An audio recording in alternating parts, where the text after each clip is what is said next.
I have a old PC on my workbench here. I'm gonna start putting back together. It's kind of a jumble in here. You can see this is a floppy drive, and it's got a hard drive in there, and it's got cards here. And this case, it's a Zoom Max case. Never heard of that before. But it's got some of the things that were popular. This was made in the late 90s, and it's got turbo and reset buttons there and a lock key, and then it's got a couple of optical disk drives here. Haven't tested them yet. And over here it's got some RAM on here. It's got a AZA motherboard in there, AZZA, and it can hold a Pentium 75 or an AMD K5 processor in it. I don't know which one it has. I haven't fired this up yet. It didn't have a power supply, or it did have a power supply, but it was damaged. I saw like some smoke damage on it and stuff, so I didn't want to mess with it. So I just got another power supply. I picked up this solar power AT power supply, so I'm gonna try that out on there. And turning it around here, I do have the case for the outside here, but I took it off so I could work on it. But you can see it has on the top here, it has a ATI Rage 2C graphics card here. Then it has the has a Ethernet port there. And it has this, I think I looked it up, it's a USB card. It's an Opti Firelink USB card, which was kind of good for back in that time era when they were first coming out with USB. Then it has a US Robotics Sportster modem here with the jumper switches there, and it has it's a 14.4 one of the older modems, so that's kind of cool to have on there. Then on the bottom here is a sound card, which is an Ensoniq sound card, 16-bit sound card. So kind of a really good computer from back in the late 90s. So I'm gonna start working on it, and we'll see how it goes. Okay, on to my continuing project here.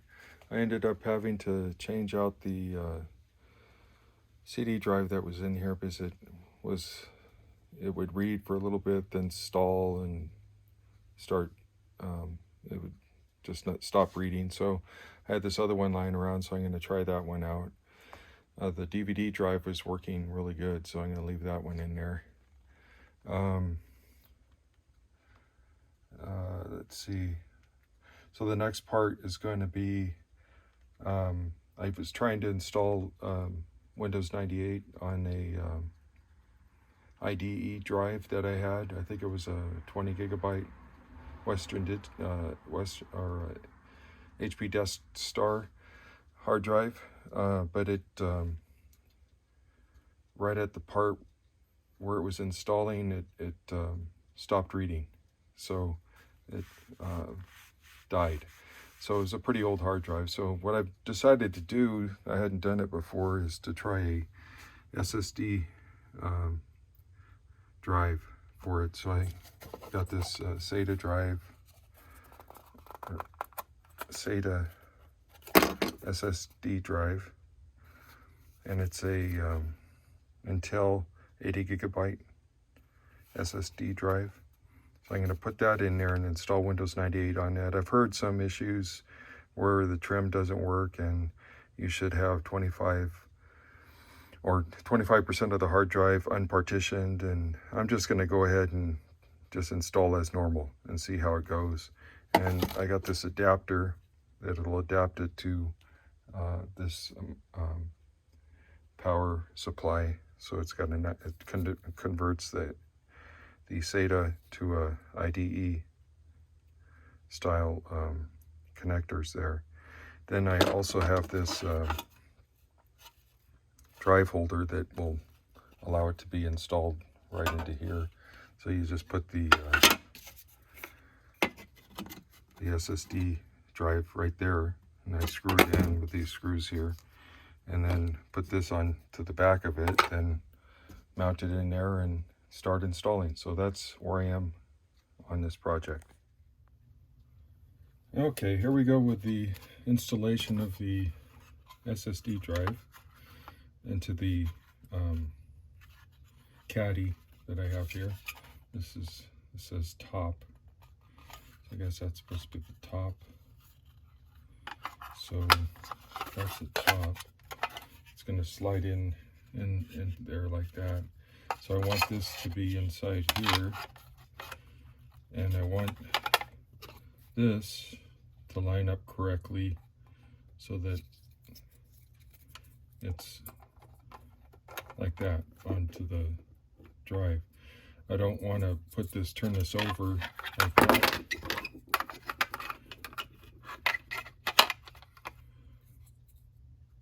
I guess no, that doesn't line up right if it's like that.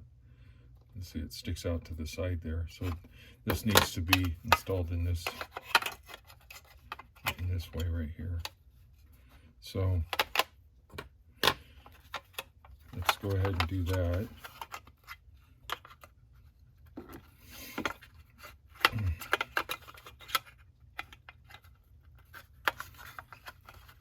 It's just going to have screws on this side only. That should be sufficient. It's not very heavy.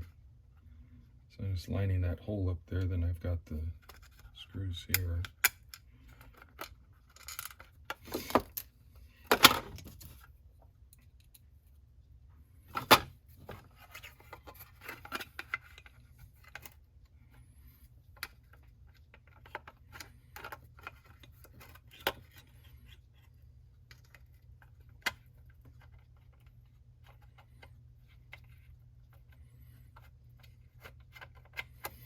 Get that one started. Then the other one here is lining up. That has a little way to put your screwdriver in. There's a little slot right there.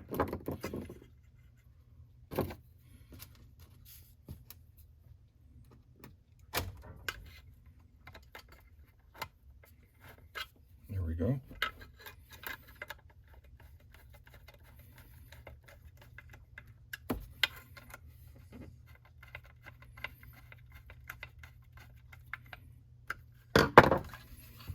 There's a hard drive, the SSD drive all set up in there.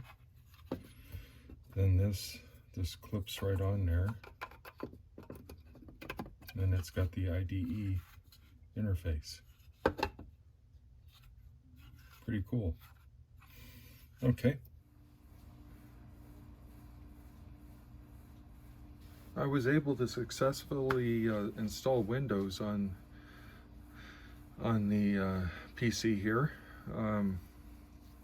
What I'm going to do now is I'm going to start it up, and I'll go over what I had to do. So we'll start up the computer here. Still got some work to do. I've got to fix the button here. It's kind of just hanging down here. But I've got a button up here that I'm going to use. I'm going to just use this button, install it on there. So I got that to do. Some cleanup inside the case there. It's starting up. You can see it finds the SSD card there, or SSD drive. And this one's pretty old. It's using, like I was showing you earlier, it's using these old, it's a serial mouse. This is the only one I had. it's a trackball, but I'm using that. The sound's working. I had to install the Ensoniq sound card. Looked around. I was fortunately able to find the right drivers. I'm gonna turn that off. I was also able to set it up for USB flash drive, which really helps with installing things. It's much easier than burning CDs and then bringing software over to install, so I was able to use this. There's a piece of software that you could download onto a floppy disk, and it's called the Windows 98 SC USB driver. So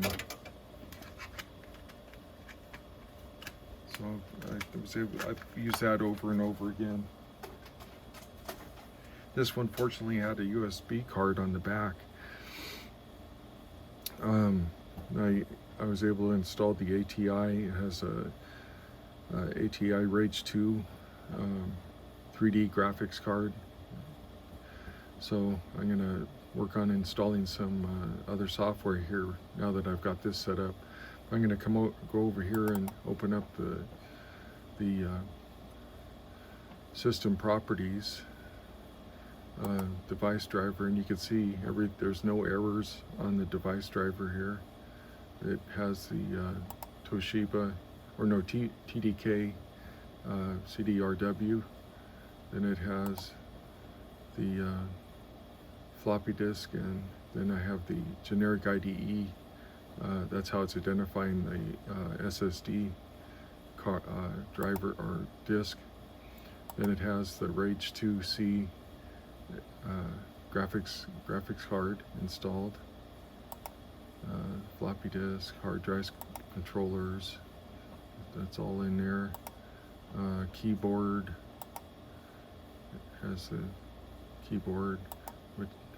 Then let's see, mouse, standard serial mouse, network adapter. It has the Intel Ethernet controller.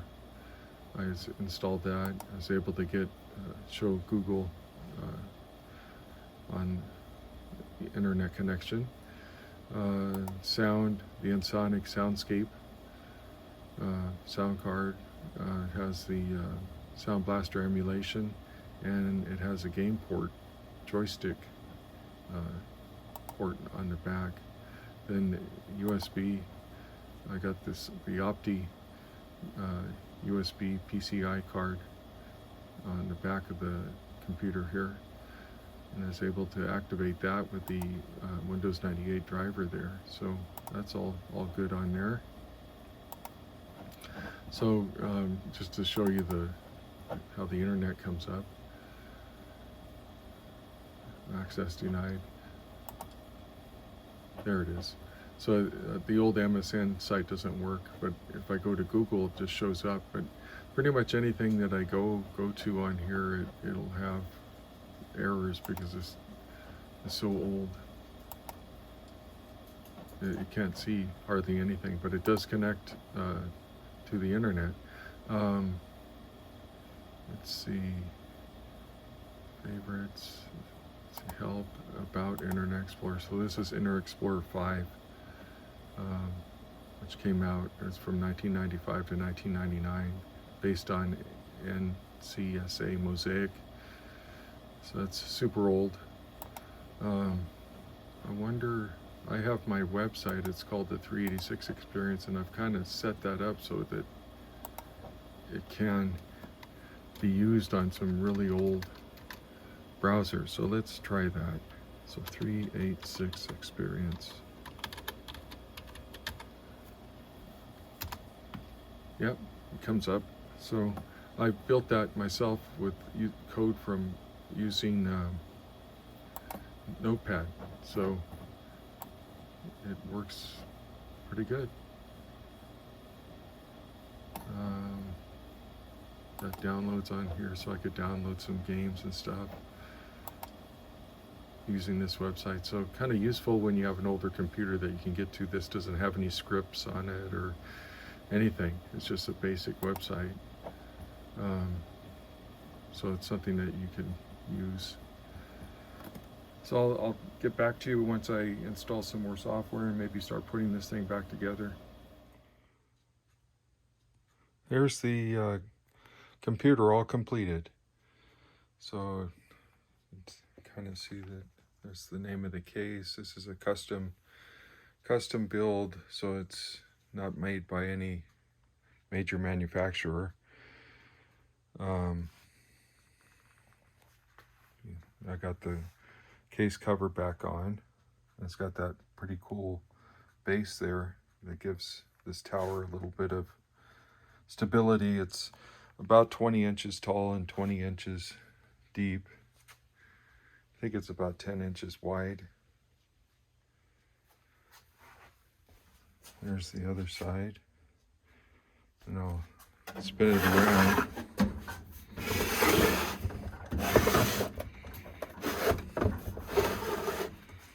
You see the back here. It's a power supply. Then it has the 5-pin keyboard DIN there. Then here, that's right here. Then it's got the parallel port, and then the serial port, which is what I use for the mouse. I guess you might be able to use these USBs, but I'm not sure.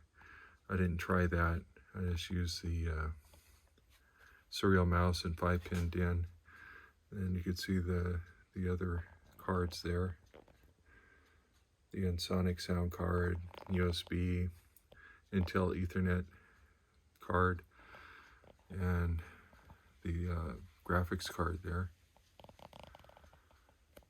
So there we go, the finished product.